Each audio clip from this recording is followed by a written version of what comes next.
So imagine the shock, the horror for Satan when he hears in verse 31b the words of the mob, "It is not lawful for us to put anyone to death." He had to be writhing in disbelief. How did they just turn down the exact offer they've been waiting for 3 years? The Jews push Pilate. Welcome to Bible Study Hub. I'm Ann Wiggins. We're in John chapter 18, and I'll be reading from the Legacy Standard Bible as always. So let's hop right into John 18, and today we'll do verses 29 to 32, and here's what it says. Therefore, Pilate went out to them and said, "What accusation do you bring against this man?" They answered and said to him, "If this man were not an evildoer, we would not have delivered him to you." So Pilate said to them, "Take him yourselves and judge him according to your law." The Jews said to him, "It is not lawful for us to put anyone to death," in order that the word of Jesus which he spoke would be fulfilled, signifying by what kind of death he was about to die. Now, at this point in the story, Jesus has been condemned as a blasphemer by the religious authorities.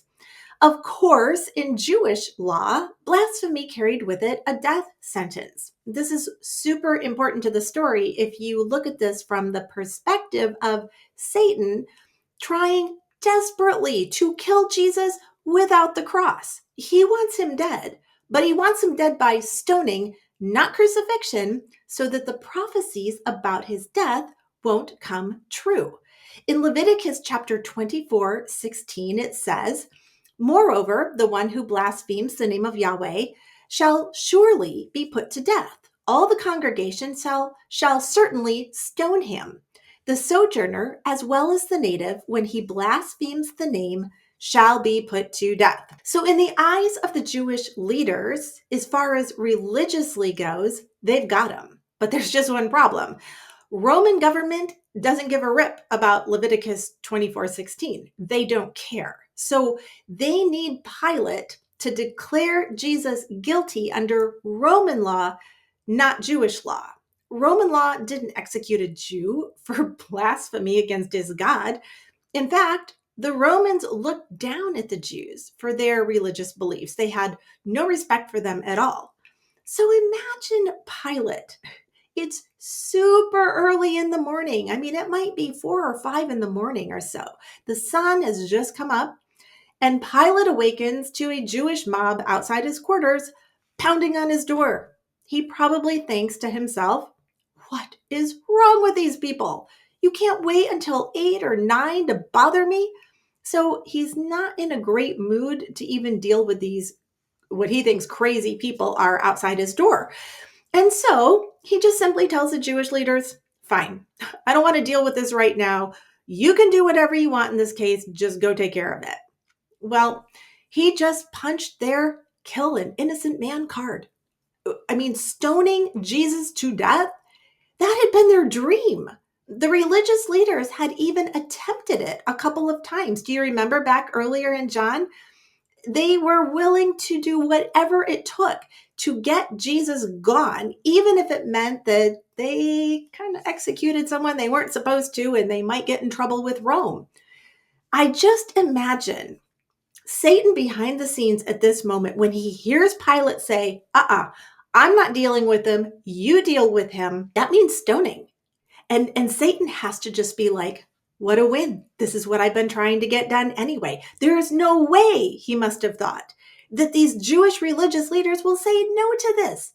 It's their dream to stone Jesus, and they just got a blank check to do it. So imagine the shock, the horror for Satan when he hears in verse 31b the words of the mob, "It is not lawful for us to put anyone to death." He had to be writhing in disbelief. How did they just turn down the exact offer they've been waiting for 3 years? Well, the Bible tells us how that crazy thing happened in verse 32, which we read. It says, "In order that the word of Jesus, which he spoke, would be fulfilled, signifying what kind of death he was about to die." Over and over in the book of John, Jesus has predicted his death as being one of crucifixion. Even back in the Old Testament, there are various passages that even describe crucifixion to the T before it was ever invented. So if Jesus was stoned to death by these religious leaders, then he can't be the Messiah. He can't be God incarnate. So I imagine that Satan at that moment had to go into a total panic as he realizes now the Jews are not backing down. They don't want stoning, they want crucifixion. Pilate should have simply looked at them without fear and said, nope, nope, you're trying to execute an innocent man under your law, not mine. And I will not be assisting that today. Bye-bye. And walk back inside. But he doesn't. He goes on to question Jesus and he keeps trying not to execute him.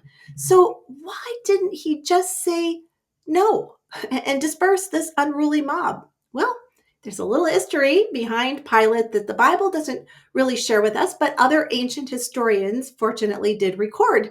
And if you know the full story, then you realize why it was that Pilate felt his hands were tied here. Tomorrow, we will dive into that history behind this. And this will help us make a ton of sense as to why it was that a man in the position that Pilate had, the governor, supposed to take care of business, supposed to keep the people, why would he go down the route he is about to go down? Well, not surprisingly, it has a whole lot to do with self-preservation and not really much else. But we don't have time for that today because I will be out of my 10-minute window. So for today, a little shorter one, but hopefully that gives you something to think about. Thank you so much for being with me here on Bible Study Hub. I can't wait to pick this up with you again tomorrow. Our videos go live at 6 a.m. Monday through Friday on Facebook and YouTube. Thanks for being with me. I hope you have a wonderful day. Let's really focus our attention on Jesus and what he did for us as we go through the remainder of our day. Lord willing, I'll see you tomorrow.